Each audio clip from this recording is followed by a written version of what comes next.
Hello everyone, আজকে আমি দেখাবো আপনাদের ইলিশ মাছের মাথা দিয়ে কচু রান্না। তো দেখে নেওয়া যাক। কচু রান্নার জন্য আমাদের লাগবে কচু। এখানে আমি আমাদের বাসারই দুটো কচু নিয়ে নিয়েছি। দুটো কচু শুধু ডাঁটাটা নিয়ে নিয়েছি। এগুলো এখন আমি ছিলে নিব ভালোভাবে, একদম একটাও যাতে আঁশ না থাকে ওইভাবে করে আমি আস্তে আস্তে এগুলো ছিলে নিব। দেখুন এখানে আমি কচুর যে পাতাটা থাকে ওই পাতাটাও ব্যবহার করেছি। এতে কি হয়, কচুর আর কি যে স্বাদটা, ওই স্বাদটা আরও বেড়ে যায়। কাটা শেষে এগুলোকে আমি খুব ভালো মতো একদম ধুয়ে নিব, 2-3 বার পানি দিয়ে ভালো করে ধুয়ে নেব। তারপর এটাকে আমি নিয়ে মাটির চুলায় রান্না বসিয়ে দেবো। এখানে আমি কিছু ব্যবহার করিনি, শুধু কচু দিয়েছি, উপরে সামান্য একটু লবণ দিয়ে দিয়েছি, আর মাছের মাথাটা এই যে এখানে আছে। তারপরে এটাকে আমি একটু সিদ্ধ হতে দেবো। এটাকে কোনো পানি দেওয়ার দরকার নেই, এটা থেকে অটোমেটিক পানি বের হবে। এরকম একটা অবস্থায় চলে আসলে এটাকে আমি উঠিয়ে নিব একটা ঝুড়িতে, যাতে এটার বাকি পানিটা বের হয়ে যায়। পরে কড়াইতে আমি তেল দিয়ে দিব, সাথে পেঁয়াজ কাঁচামরিচ এগুলো দেবো, এর সাথে একটু হলুদের গুঁড়ো লবণ এগুলো দেবো, সাথে আমি শুকনো মরিচও দিব।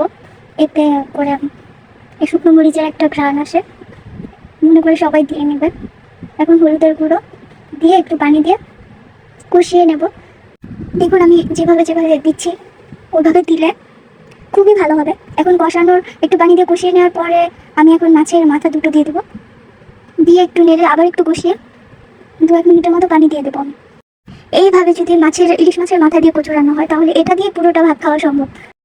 ইনশাল্লাহ আপনারা খেয়ে তারপর বলবেন যে কি খেলাম। এখন অলমোস্ট কষানো হয়ে যাচ্ছে।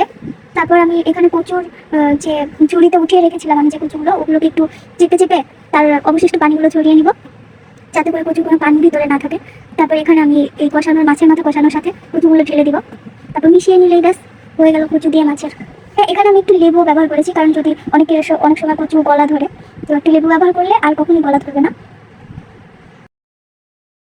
আপনারা যখনই ইলিশ মাছ রান্না করেন কচু দিয়ে, তখনই এই লেবুটা দিবেনই কচুর সাথে, কারণ এটা না দিলে গলা ধরবে। তারপর এটার পানিটা শুকিয়ে নিতে হবে, একদম ভাজা ভাজা করে শুকিয়ে নিতে হবে, একদম ভর্তার মতো বানিয়ে ফেলতে হবে, যেরকম কি চুলার মধ্যেই ভর্তা। আর এই পুরো রান্নাটা মাটির চুলায় করেছি, কারণ মাটির চুলার রান্না এমনিতেই মজা। দেখুন কত সুন্দর একটা লুক এসেছে আমার কচু দিয়ে ইলিশ মাছ।